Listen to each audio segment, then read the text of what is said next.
Assalamualaikum warahmatullahi wabarakatuh.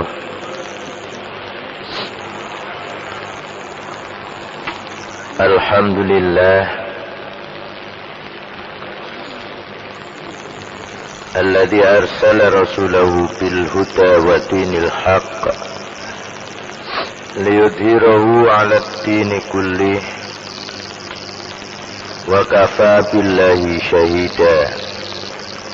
Asyhadu an la ilaha illallah wahdahu la syarika lah wa asyhadu anna Muhammadan 'abduhu wa rasuluhu la nabiyya ba'dah. Allahumma shalli wa sallim wa barik ala Muhammad wa al Muhammad kama shallaita sallamta wa barakta ala Ibrahim wa al Ibrahim innaka Hamidum Majid. Amma ba'du fa ya ibadallah ittaqullah. Jamaah, kajian kita masih surat Al-Mujadilah. Insyaallah pagi ini kita mulai ayat nomor 14. A'udzu billahi minasyaitonir rajim. Alam tara ilal ladzina tawallaw qauman ghadiballahu 'alaihim ma hum minkum wala minhum wa yahlifuna 'alal kadhibi wa hum ya'lamun. Jemaah sekalian yang berbahagia, Allah mengawali ayat ini dengan pertanyaan tanda tanya yang digunakan di sini A. Seringkali seperti ini kita jumpai, setelah A biasanya lam, alam. Lam ini menunjukkan tidak, artinya tidak. Jadi pertanyaan ini bahasa kita Indonesia pertanyaan negatif. Tidakkah? Apakah tidak? Tara, kamu melihat, kamu memperhatikan. Dengan kata yang lain bisa juga meneliti, menyelidiki, mengetahui dengan sungguh-sungguh. Jadi alam tara ilal ladzina tawallaw qauman ghadiballahu 'alaihim, yaitu yang disebut alladzina tawallaw di sini adalah orang-orang yang munafik. Jamaah perlu diketahui pada masa Nabi itu kebanyakan orang-orang munafik itu dari orang-orang Yahudi yang masuk Islam. Dan ini kebanyakan sudah ada di Madinah sebelum Nabi hijrah. Memang orang Yahudi itu banyak yang sudah berdomisili di Madinah. Dan mereka yang masuk Islam itu ada yang sungguh-sungguh, ada yang hanya berpura-pura. Yang terkenal tokoh munafik pada masa Nabi itu adalah Abdullah bin Ubay bin Salul. Pada masa Nabi saja masih ada orang munafik, apalagi sekarang ini sudah gentayangan di mana-mana. Tapi orang munafik itu kalau ditanya dia memperjuangkan Islam, tapi sesungguhnya orang munafik itu pasti menghancurkan Islam. Sebab orang munafik itu hanyalah berpura-pura Islamnya. Itulah disebut munafik. Karena kata munafik itu orang yang menyembunyikan kekafiran di dalam dirinya. Lahirianya Islam tapi batinnya kafir. Maka ayat ini Allah memerintahkan kita untuk supaya memperhatikan meneliti, mengetahui dan waspada terhadap orang-orang munafik yang menjadikan yaitu qauman ghadiballahu alaihim, suatu kaum. Yang dimaksud kaum di sini adalah orang-orang Yahudi.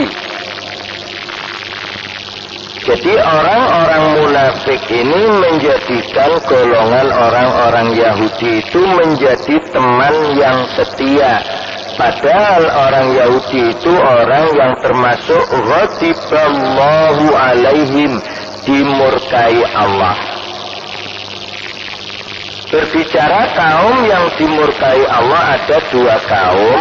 Satu kaum Yahudi, dua kaum Nasrani. Yang umumnya mereka itu disebut ahlul kitab.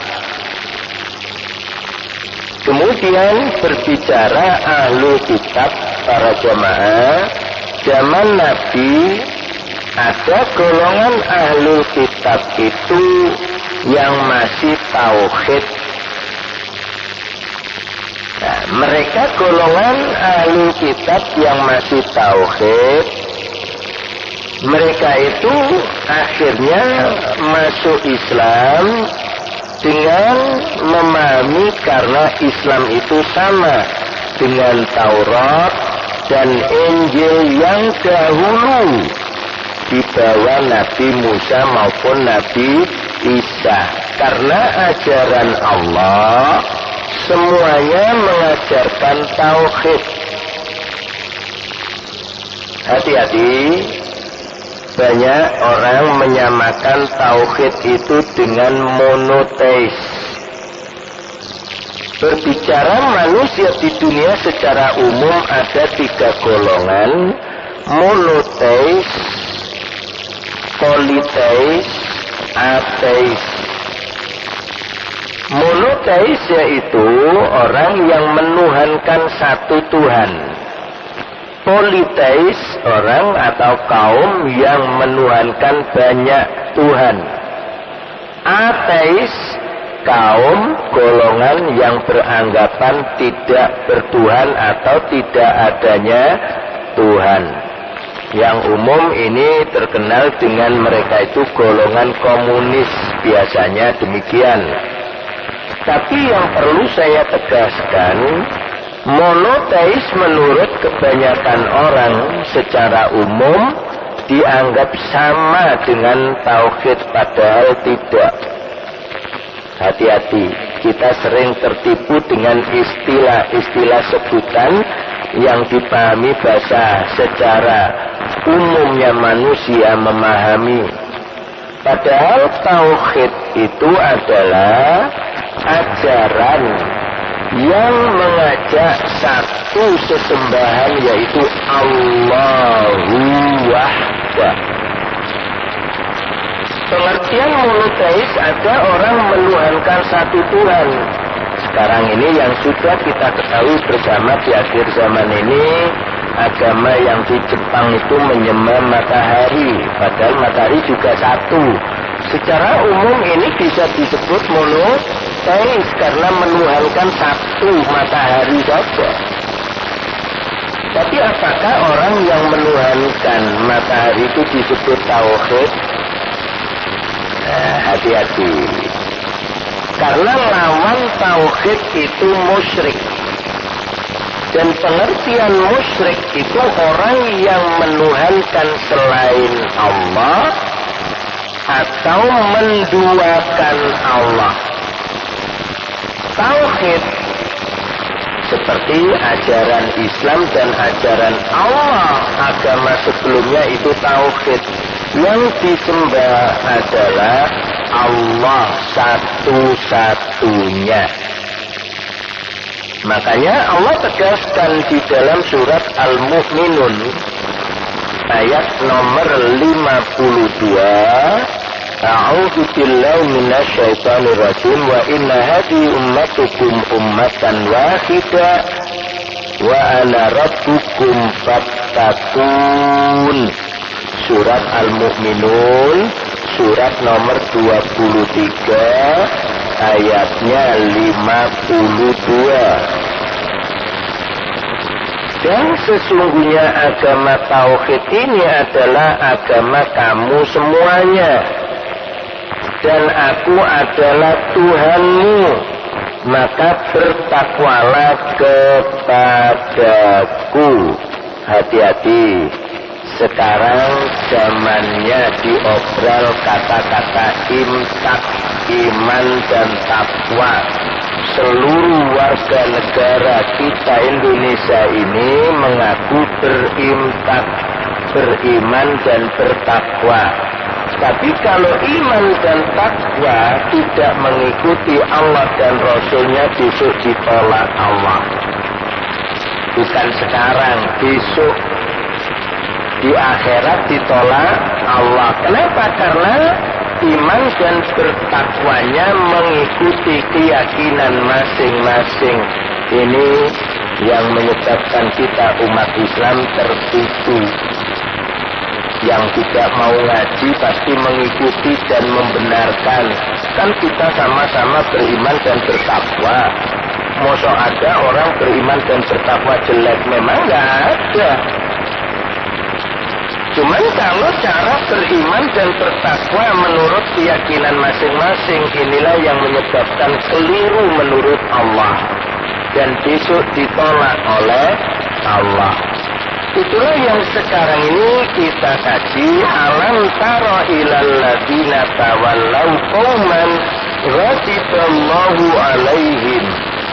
Apakah kamu tidak memperhatikan, yaitu kaum yang termasuk golongan munafik, yang mereka itu, kaum munafik itu menjadikan kaum yang dimurkai Allah, yaitu orang-orang Yahudi, menjadikan teman setianya. Padahal Allah katakan mahum minkum, mereka itu seluruhnya bukan dari golonganmu, tidak sama dengan kamu. Kamu di sini adalah kita ini orang Islam yang dahulu adalah Nabi dan sahabatnya. Wala minhum, sesungguhnya mereka yang orang munafik itu juga sesungguhnya bukan golongan mereka. Lantas orang munafik itu golongan yang bagaimana? Golongan yang betul-betul ingin menguntungkan dirinya sendiri, golongan yang ingin mendapatkan keuntungan sendiri kaumnya saja, bisa jadi mengakui kalau ketemu orang yang beriman, mengatakan beriman. Kalau ketemu orang kafir, mengatakan juga mereka tetap mengikuti orang-orang kafir. Itulah kalau kita pahami dalam surat Al-Baqarah yang di awal, wa idza laqul ladzina amanu qalu amanna. Kalau ketemu orang yang beriman, kami beriman.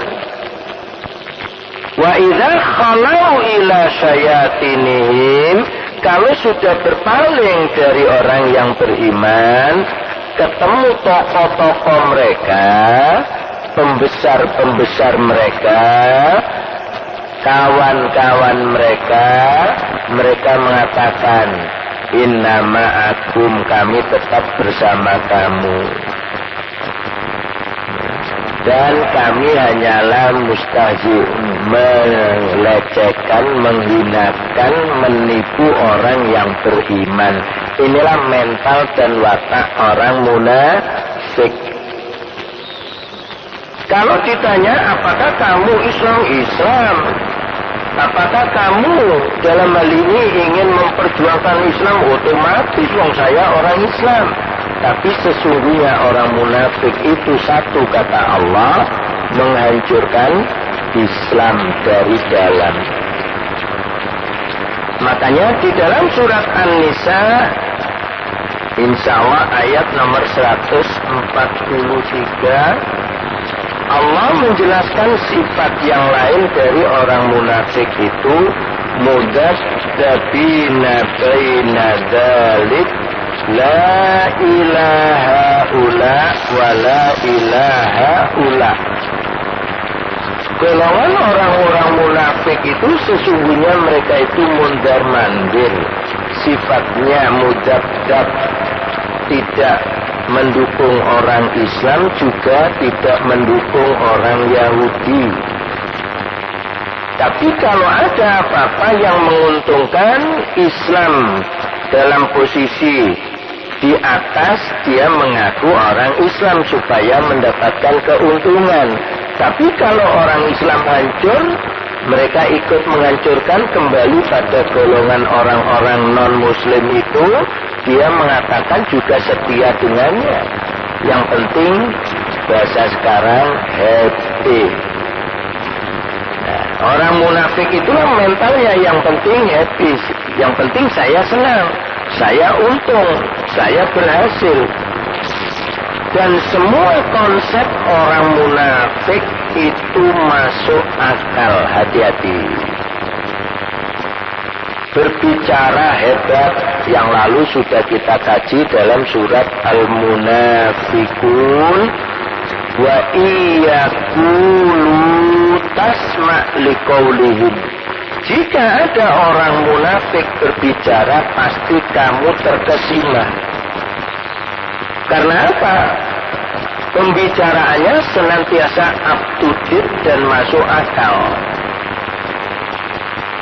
Seolah-olah semuanya itu benar kalau kita berdasarkan akal pikiran. Tapi sesungguhnya jauh dari kebenaran Allah. Contoh yang sering saya angkat, orang munafik mengatakan semua agama itu sama. Sama baiknya, sama benarnya. Agama tidak ada yang mengajarkan supaya pemeluknya itu jadi koruptor. Kira-kira ada? Tidak ada agama yang menyuruh supaya pemeluknya koruptor. Tapi ingat, yang dikatakan baik itu hanya dalam hubungan kemanusiaan.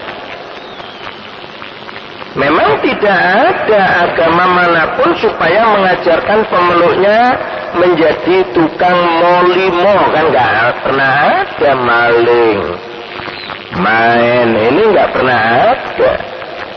Cuman yang dikatakan Allah yang jelek, inilah yang tidak pernah disampaikan, yaitu kemusyrikan itu kejelekan. Kemusyrikan itu kezaliman, dan munafik sendiri itu adalah orang yang zalim. Makanya orang zalim tidak akan membenarkan yang hak. Justru orang zalim itu berpaling dari yang hak, dan mereka pasti menghancurkan yang hak dengan cara mencampur adukkan yang hak dengan yang batil. Itu suatu kezaliman. Agama Allah, agama tauhid, agama yang hak. Agama selain agama Allah, agama batil. Ja'al haqqu wa zahaqal batil. Bagi orang munafik tidak demikian. Kalau bisa ja'al haqqu wa ja'al batil. Yang hak datang, yang batil didatangkan pula, supaya menjadi campur aduk dengan kedoknya kebaikan. Hati-hati. Padahal Allah melarang. Surat Al-Baqarah ayat 42. Wala talbisul haqqa bil batil wa taqtumul haqqa wa antum ta'lamun. Janganlah kamu campur adukkan yang hak dengan yang batil. Perlu diketahui jamaah, orang yang biasanya mencampur adukkan yang hak dan yang batil, sifat yang lain yang menonjol pasti menyembunyikan yang hak. Wa taqtumul haqqa, pasti ini terjadi. Yang hak pasti disembunyikan. Wa antum ta'lamun, dan kamu padahal kamu mengetahui. Jadi orang munafik itu orang yang paling jahat, yang paling kejam. Itulah ayat 145 surat An-Nisa. Allah mengancam innal munafiqina fit darkil asfali minan nar. Sungguh orang munafik itu berada di neraka yang paling bawah. Berarti orang munafik itu kalau sholatnya nggak diterima. Dan kalau orang munafik itu hajinya nggak diterima. Orang munafik mati, Allah melarang untuk menyolatinya. Surat At-Taubah ayat 84. Wala tusalli ala ahadin mata abadan wala taqum ala qabrihi innahum kafaru billahi wa rasulihi wa matu wa hum fasikun. Janganlah kamu menyolati selama-lamanya orang yang mati, yang mereka itu golongan munafik, karena orang munafik itu adalah orang yang kafir kepada Allah dan Rasul. Dan jangan pula kamu walatakum ala qabrihi, berdiri di atas kuburnya dalam arti mendoakannya, nggak boleh. Jadi orang munafik itu mati tidak boleh disolati dan tidak boleh didoakan. Begitu pula orang yang mati dalam keadaan fasik. Orang fasik itu adalah orang Islam yang tidak mereken Islam. Orang Islam tidak pernah sholat, orang Islam tidak pernah puasa. Atau orang Islam bahasa kasarnya sudah nggak memperhatikan Islam sama sekali, itu orang fasik. Bedanya dengan orang munafik, para jamaah, kalau orang munafik itu dari golongan kafir berpura-pura Islam, kalau orang fasik itu asalnya dari keluarga Islam, tapi nggak pernah melakukan perintah Islam. Dan orang fasik dan orang munafik ini sesungguhnya sama nantinya, karena platformnya sama. Akhirnya berkoalisi, kalau berbahasa partai mengikuti koalisi. Yang berkoalisi nantinya orang fasik, orang munafik, orang musyrik berkoalisinya dengan orang kafir. Jadi kalau kita perhatikan atas perintah Allah, alam taro, di dunia ini manusia ada 5 golongan. Golongan pertama muslim, golongan kedua musyrik, golongan ketiga munafik, golongan keempat fasik, golongan kelima kafir. Musyrik, munafik, fasik ini kalau ditanya mengaku Islam kebanyakan, tapi tidak pernah kembali pada Islam. Kalau diajak kembali pada Allah dan Rasul menolak. Dalam kehidupan mereka ini banyak berkoalisi dengan orang kafir. Rasionya di dunia ini 4:1. Makanya kalau suara terbanyak mesti menang yang 4. Karena Islam ini sesungguhnya hanya 1. Sampai kiamat kalau model suara terbanyak Islam nggak pernah menang nanti. Karena apa? Mengikuti suara terbanyak. Tiga-tiganya golongan fasik, munafik, musyrik ini kalau ditanya Islam semuanya. Kalau tidak percaya, bisa dibuktikan kalau menjumpai saudara kita sendiri seandainya, atau teman dekat kita yang tidak sholat. Coba kita ngomong baik-baik. Kamu itu orang Islam kok nggak sholat? Kamu kok usil kan gitu? Sholat nggak sholat itu hak asasiku. Saya nggak sholat aja masih kaya. Nah, kamu sholat terus nggak kaya-kaya. Akhirnya kita juga yang malah terpengaruh nanti. Enak juga orang yang nggak sholat kaya, ganti-ganti mobil baru terus. Kami yang sholat melarat terus. Lah ini akhirnya iman kita yang hancur nanti. Orang munafik sama. Kalau ditanya, oh mereka hebat, dalil pun oke. Karena jangan dikira orang munafik nggak bisa ngaji Quran. Jangankan orang munafik, dalam sejarah di negeri kita ada 2 orang Belanda yang terkenal pandai membaca Quran, padahal mereka kafir. Senogur Groenye dan Van der Plas, cerita orang tua-tua betul-betul hebat. Sampai dialog dengan kiai-kiainya bisa dikalahkan. Masalah apa yang pernah saya dapatkan dari orang tua-tua? Masalah petunjuk.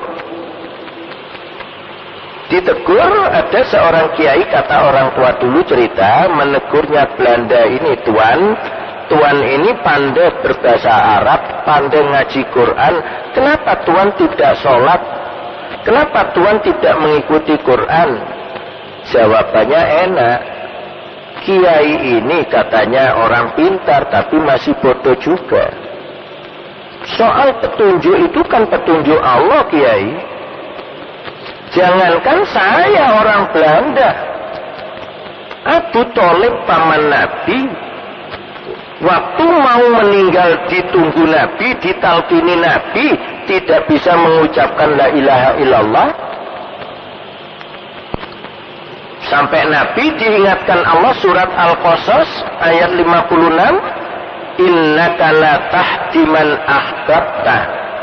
Muhammad, kamu tidak bisa memberi petunjuk kepada orang yang kamu cintai. Walakinnallaha yahdi may yasha. Akan tetapi Allah lah yang memberi petunjuk siapa yang dikehendakinya. Kiai termasuk saya ini orang yang belum dikehendaki Allah mendapat petunjuk. Oleh karena itu saya nggak sholat karena saya belum mendapat petunjuk. Masuk akal. Makanya kata kiainya benar juga masih londo ini. Akhirnya wasiat itu disampaikan pada santri-santrinya.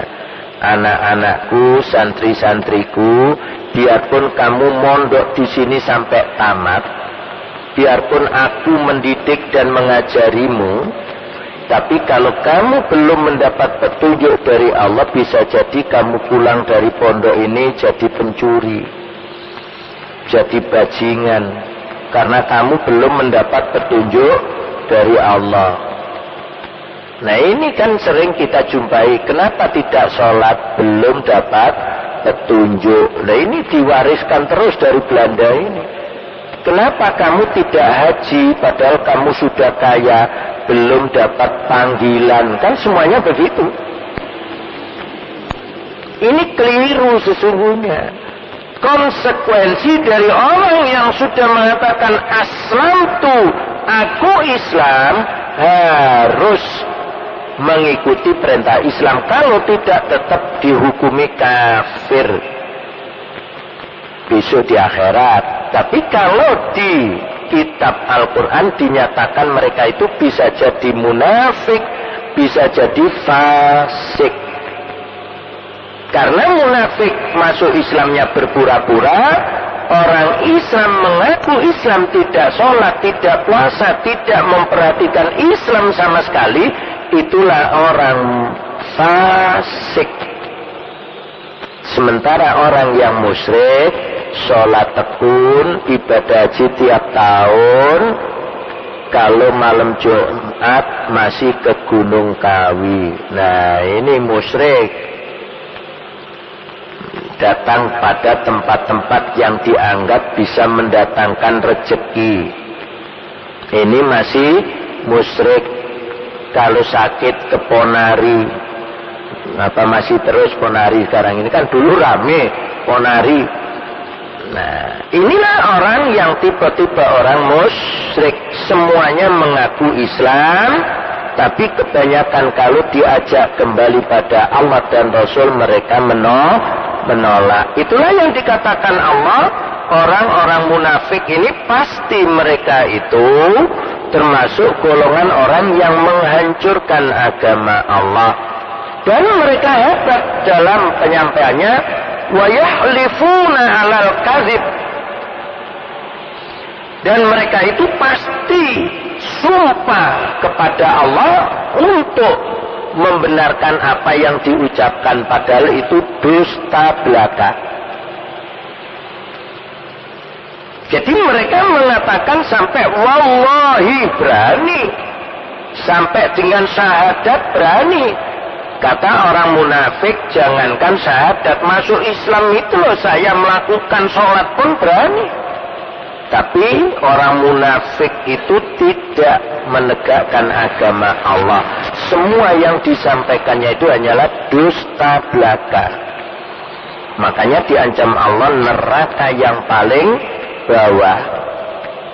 Jadi sholatnya orang munafik, hajinya orang munafik, ilmunya orang munafik tidak diterima Allah. Biarpun orang munafik itu hafal Quran, tetap ditolak Allah. Karena orang munafik itu tidak akan ada yang menegakkan agama Allah, justru menghancurkannya.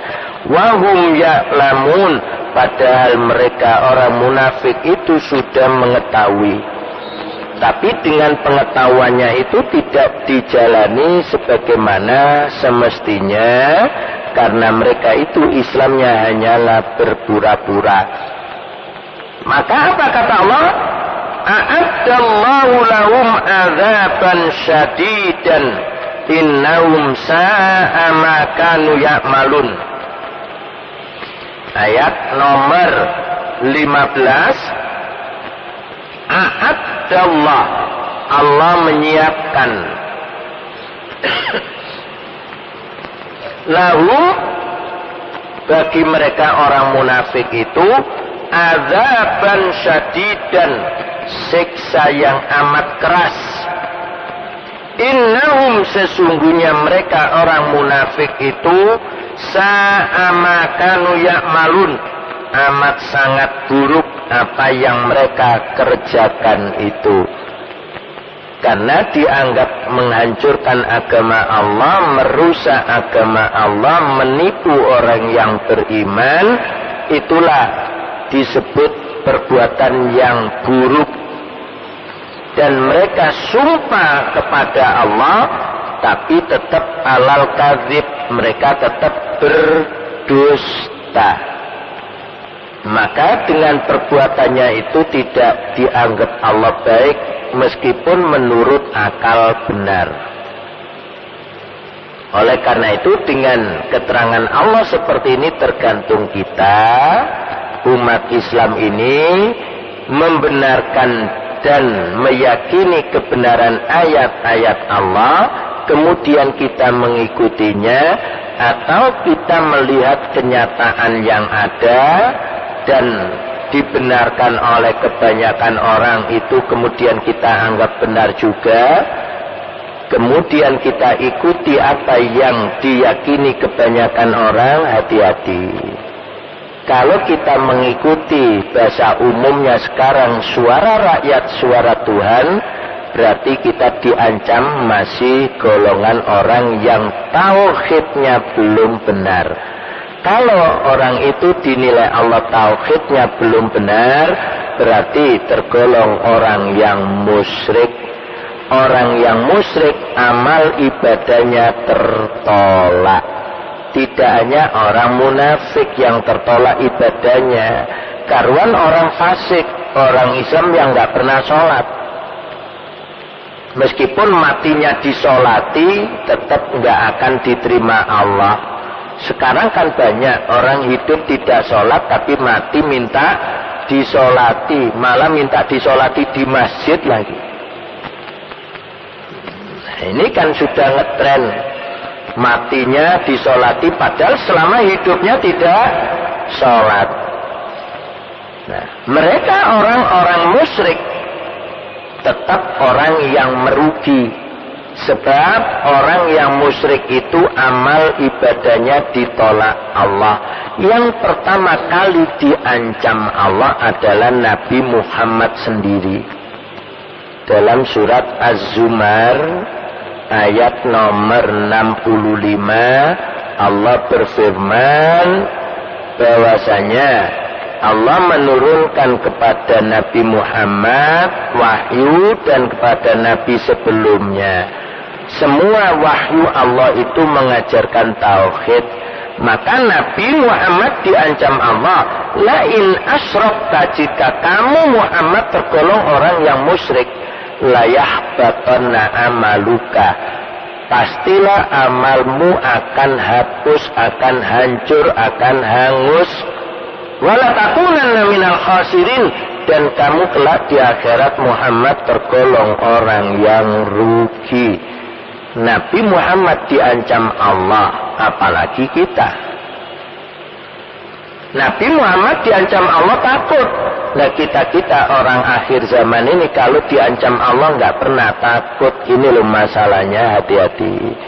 Mudah-mudahan kita ini termasuk orang yang benar-benar tauhid, dan ilmu-ilmu kita ini dijadikan Allah ilmu yang manfaat, agar kita kembali menghadap Allah, mendapatkan ampunan atas dosa-dosa yang kita lakukan, dan kita diselamatkan Allah dari siksa neraka. Itulah harapan kita, mudah-mudahan Allah mengabulkannya. Jemaah, insya Allah itu yang bisa saya sampaikan. Kalau ada yang perlu ditanyakan, monggo saya berikan waktu, kesempatan untuk menyampaikan apa yang menjadi unek-unek, monggo.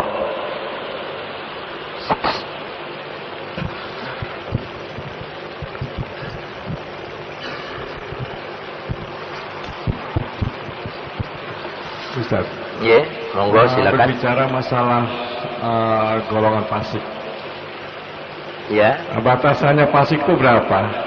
Contohlah katakan 10% yang melaksanakan kewajibannya, 90%-nya adalah tidak melakukan persoalan fasik. Wallahu a'lam. Islam tidak memprosentase. Yang jelas kalau ada orang Islam bahasa kasarnya nggak ngereken Islam, itu fasik sudah. Nggak mau tahu tentang Islam. Tapi kalau ditanya Islam dari keluarga Islam, itu bisa jadi golongan fasik. Sebab namanya fasik itu orang yang rusak, itu pengertian fasik. Orang yang nggak sholat itu fasik. Orang yang nggak puasa, kadang-kadang kan ada sholat tekun tapi puasa nggak pernah, ya fasik. Atau bahasa kasarnya melakukan Islam saenake dhewe, lah itu. Nek kober dilakoni, nggak kober enggak, lah ini Islam kober namanya. Ini termasuk fasik, Bapak. Kalau ditanyakan persentase, naudzubillah, Islam tidak pernah memprosentase.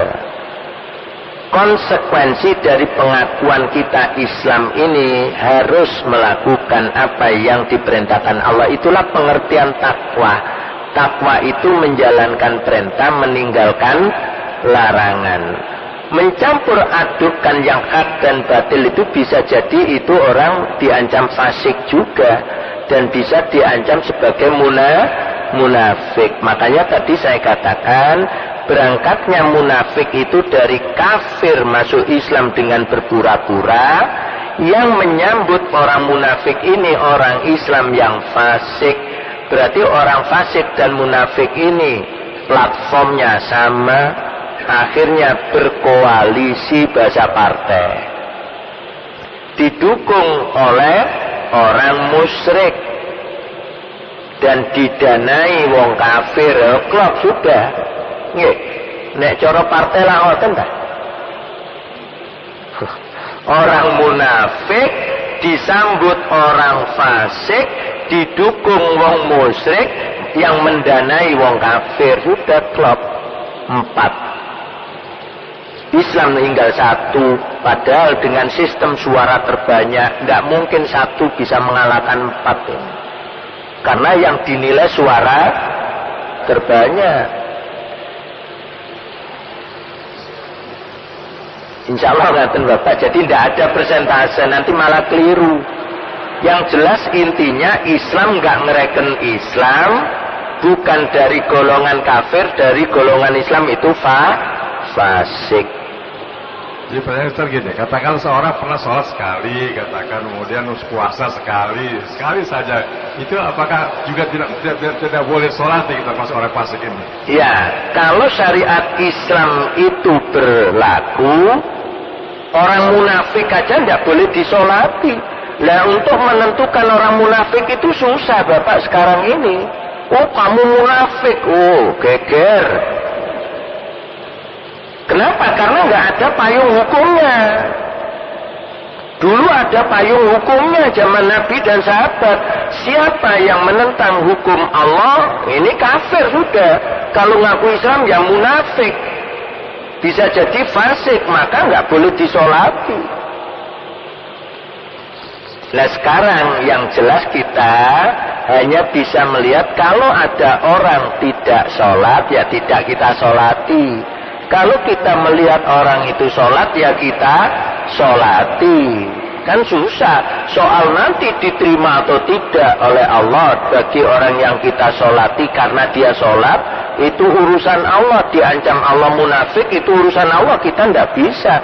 Inilah kesalahan kita semuanya umat Islam. Atau jangan-jangan kita sendiri nanti diancam Allah munafik. Naudzubillah min dzalik. Sebab keputusan Allah besok di akhirat. Atau kita diancam Allah fasik. Naudzubillah min dzalik.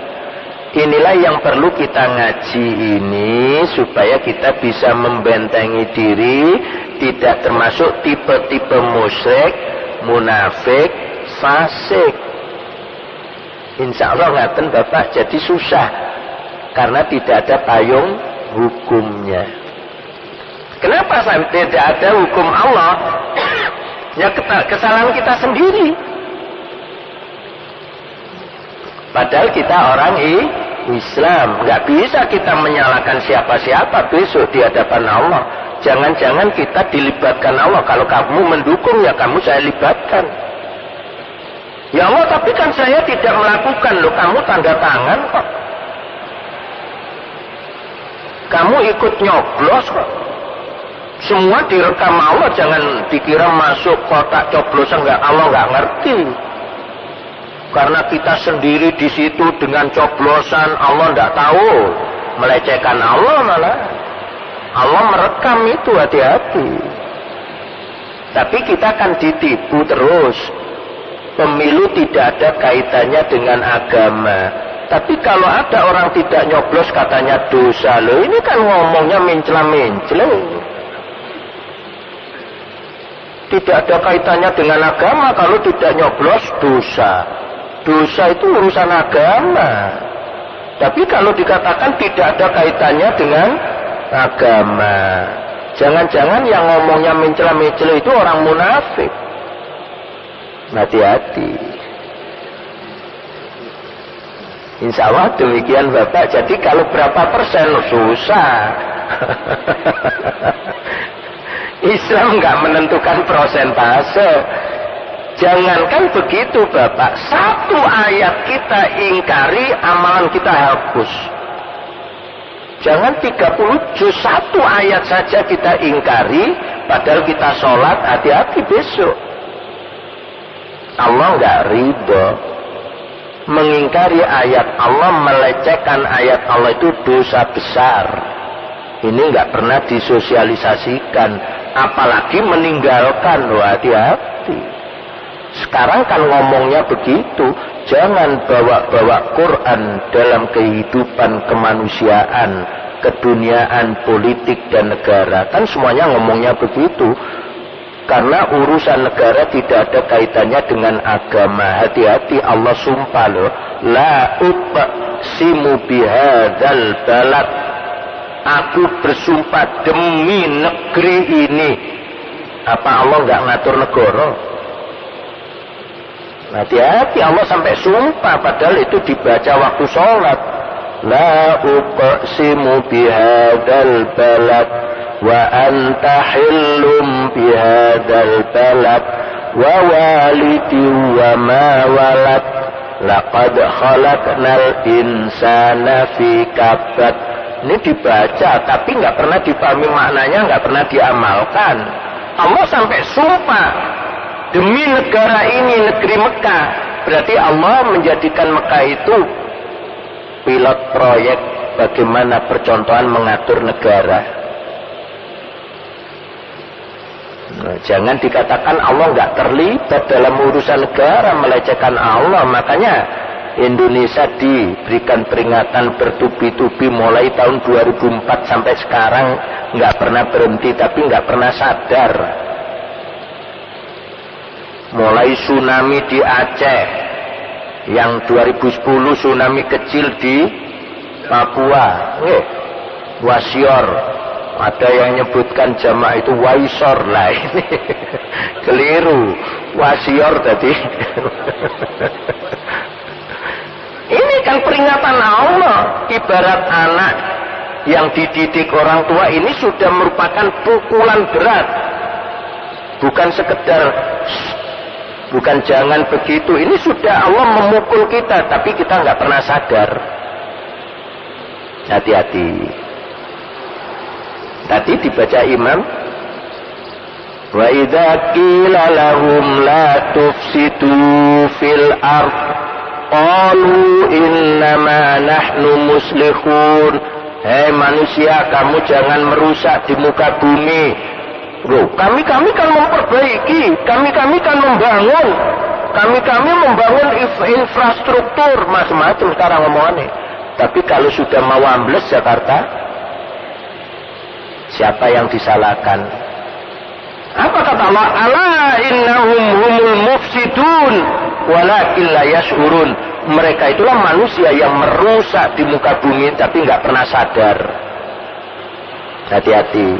Makanya orang yang nggak sadar itu bahasa kita jelek kan? Allah mengingatkan mereka nggak sadar. Ada pengertian nggak sadar itu semaput, ada pengertian nggak sadar itu orang gila. Makanya kata Taufik siapa? Yang penyair itu Ismail, ya. Orang bodoh dikalahkan orang pinter. Orang pinter dikalahkan orang yang berkuasa. Orang berkuasa dikalahkan orang nekat. Orang nekat dikalahkan orang edan. Nah ini yang terakhir ini nggak enak. Kata orang tua-tua dulu sering kita dengar zaman edan. Nggak ikut edan nggak keduman. Tapi kalau ikut edan tidak karu-karuan. Dilanjutkan ini yang Islam juga akan kalah nanti. Sak beja-bejane wong sing lali, luwe bejo wong sing eling lan waspada. Lah ini akhirnya kita disuruh eling aja, nggak pernah sholat. Quran juga ditinggalkan lagi. Pokoknya yang penting eling. Lah ini. Jadi semua omongan itu menghilangkan Islam dari kehidupan. Monggo Bapak. Yeah. Riyoyoto, wah nemen Pak itu Pak tambahan. Monggo. Wong sholat hari raya itu sholat sunnah. Yang diperintahkan sholat 5. Makanya Nabi pernah ditanya, mawal Islam ya Nabi? Apakah Islam itu Nabi? Khamsu sholawatin. Islam itu 5 sholat. Lu kok jelala? Islam kalau di ilmu gatuk Kiroto boso Isya subuh lohor asar maghrib. Lu kok yo cocok? Apa Allah tahu mayoritas Islam Indonesia akhirnya wong Indonesia mesti main ilmu gatuk? Jadi kalau ada orang tidak sholat 5 waktu, sholatnya hari raya malah keliru Bapak. Apa maneh kupluke anyar, takwoe anyar, sarunge anyar, sajadahnya Hanya setelah sholat hari raya dikasihkan orang, kamu ambil. Kenapa? Wah, akulah orang kaya. Padahal 5 waktu nggak sholat. Nanti kalau hari raya lagi, beli baru lagi. Oh, orang kaya. Hati-hati. Nggih, monggo.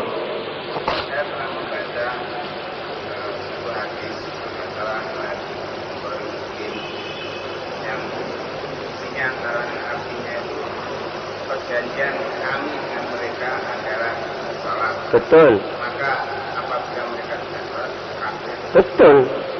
Makanya itu nggak salah. Makanya kan dari tadi pembicaraan kita seperti itu. Kalau sekarang Bapak nuwun sewu, jenengan ngomong duwe dulur atau teman, kok niku Islam gak sholat padane wong kafir, apa jawabannya? Sengenak ya cangkemmu ya. Angger jeplak ae padane Islam dhewe. Masih aku gak sholat ngene nek diarani kafir monyo. Nah, kan gitu. Niku nek cara Surabaya lah ngoten. Masih aku gak sholat ngene si Islam ora ngoten. Buktine Allah gak tahu usil ngekei aku sugih. Nah, kita akhirnya yang disalahkan padahal kita benar. Inilah kita nggak usah, yang penting kita menyampaikan ini kelemahan kita sendiri. Kenapa kalau mereka mati kok disolati? Loh ini loh. Menurut At-Taubah ayat 84 dilarang Allah. Seandainya mereka disolati pun tidak diterima Allah juga. At-Taubah 80 in tastaghfir lahum am lam tastaghfir lahum.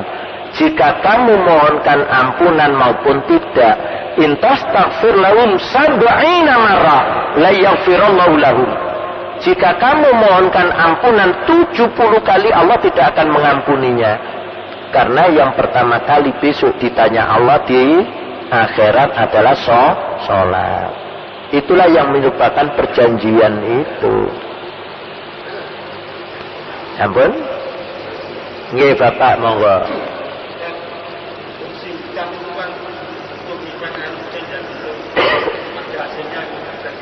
Betul. Betul. Sama orang-orang itu kan dapat bangunan itu atau mana apa masuk rusak. Iya. Termasuk merusak secara tidak langsung. Itulah yang dikatakan Quran tadi, orang babati hutan dibangun villa megah. Dianggap asri, lestari atau apa istilahnya, kita bisa menikmati di villa itu.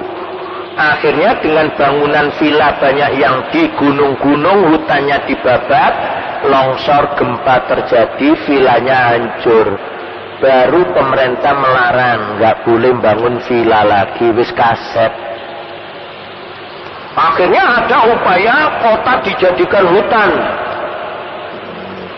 Per kepala 1 pohon atau 1.000.000 pohon apa istilahnya itu dibuat penghijauan.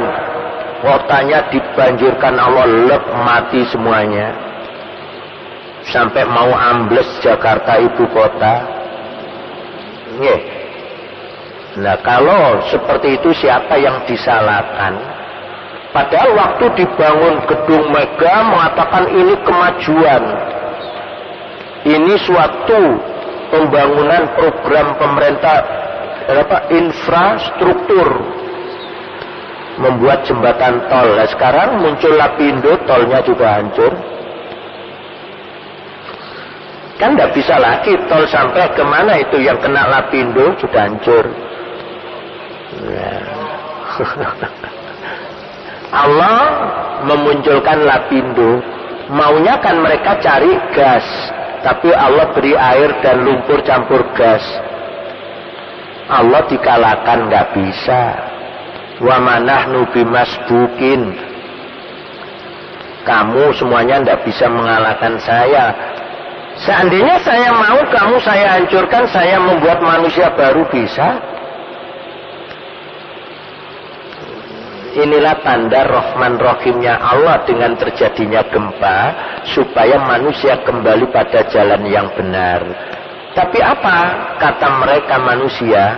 Pernah dihadapkan pada saya sebuah pertanyaan, Ustadz, seandainya nggak usah jauh-jauh, di Indonesia ini sudah Islam taat dan hukum Islam berjalan, apakah tsunami tidak terjadi? Apakah gempa tidak ada? Loh, inilah ngeyel namanya ini. Soal tsunami, gempa, banjir, gunung meletus itu urusan Allah. Cuman kalau ada orang mati kena tsunami, jika dimasukkan Allah neraka nggak bisa protes. Ya Allah, kejam diko ya Allah. Saya hidup nggak pernah minta, saya mati pun kamu matikan dengan tsunami yang kau jadikan ya Allah. Sekarang kau masukkan aku neraka ya Allah. Ini kan kamu yang kejam ya Allah, nggak direken sama Allah. Allah tinggal mengatakan, kenapa dahulu kamu kafir? Kan aku sudah mengingatkan, Dhaharul fasadu fil barri wal bahri bima kasabat aydin nas. Liyudikohum ba'dalladhi amilu la'allahum yarji'un. Daratan rusak, lautan rusak disebabkan tangan-tangan manusia.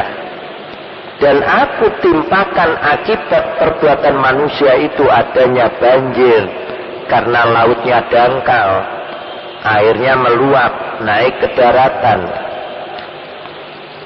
dan daratan dirusak hutan-hutannya, air nggak bisa tersimpan, terus dari tempat yang tinggi ke bawah, nyapu yang di bawah katut ke laut, semuanya hancur.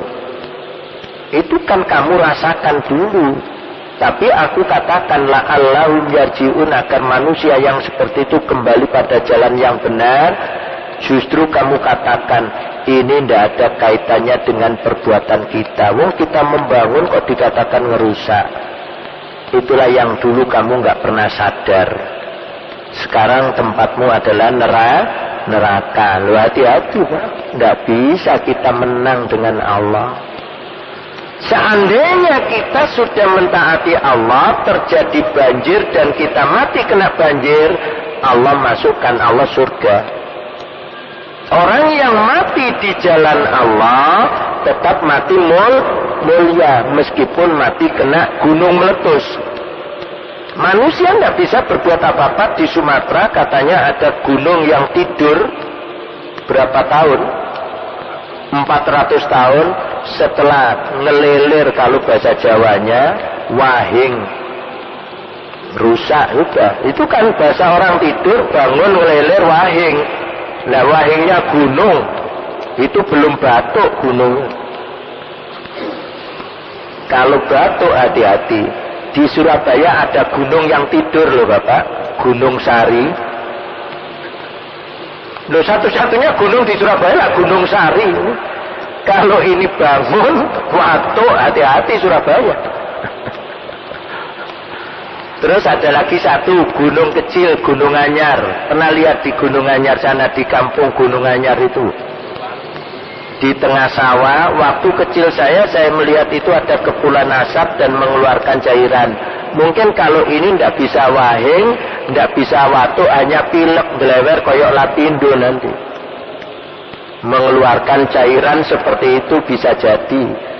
Karena kita nggak tahu di dalam tanah ini dia masih aktif atau tidak.